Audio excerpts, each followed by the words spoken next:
So now we're going to go ahead and stamp our exhibits.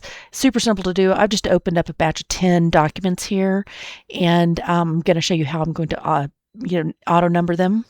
We'll just do that as the first example. Just as a refresher, I'm going into my dashboard here and just making sure that everything is the way that I want it to be.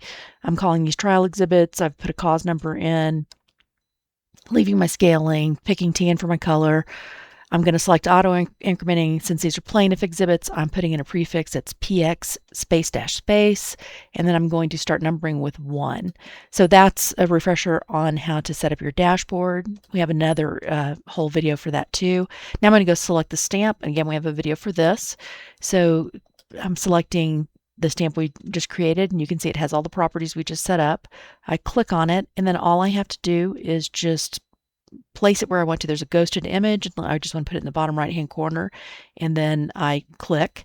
Now the next document I go to, which I happen to have just loaded up 10 documents here, all I have to do is get that stamp again and then put it where I want. Let's say I want to put it up here.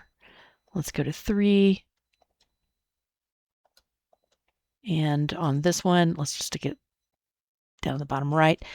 Now the other thing we talked about was the K key command, which is the single key accelerator command. So I'm going to hit the letter K on my keyboard, and I'm going to place the next one. You see it says 4.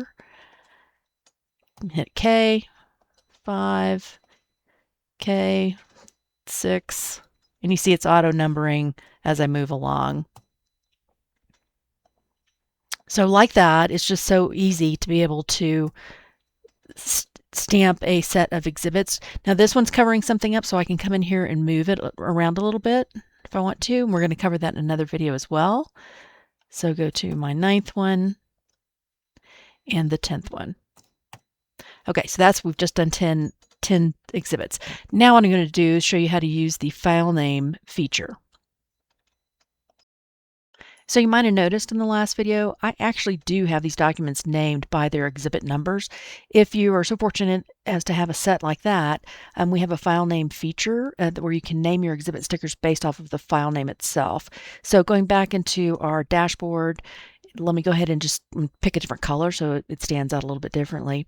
And then instead of selecting auto increment, I'm going to select use the file name. So now when I go to use my K, I can either come over here and get the sticker, and you can see it's green.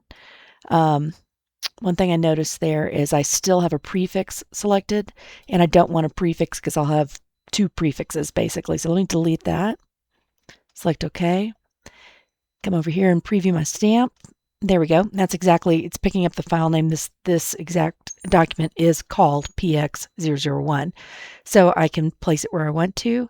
And then again, just pop through these using the K key, and it's going to pick up, let me see, I'll do number 8 so you can see that it's actually picking up the file name. So I can do these in random order, and it won't really matter because it's actually using that file name.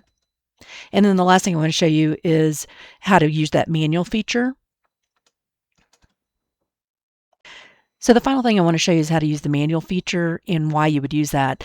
So let me go back over here into the dashboard, and let me just choose a different color so we can see the differences. And I'm just going to select this manual entry radio button.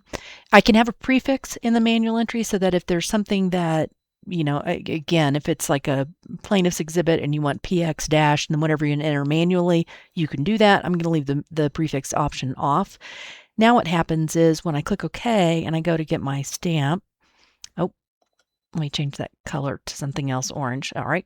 When I go to get my stamp and do a little quick preview, and I select it, you see how it has some numbers and characters in here. That's just a placeholder. That's not, because you're going to tell it next what you want to do. So I'm going to click there, and then it's going to open this box and say, what would you like to put in here? And this is useful if you do have special characters. Sometimes we do have folks that use special characters. And if that's the case, then you'll have to use the manual feature rather than the auto incrementing. And sometimes the file name can't use the special character, so you can't use that either. But there we go. I've got that one, and it put that in place like we wanted. If we wanted to do another one, I'm selecting the K key as we've just talked about, and it'll pop up a box, and I'm just going to put in test number 2. So if you ever find that you're stumped by having some special character, we do have that manual override. Or if you just need a one-off, for example, you just need, one exhibit that got messed up and you have to go back and replace it. Sometimes the manual feature is the easiest way to do that.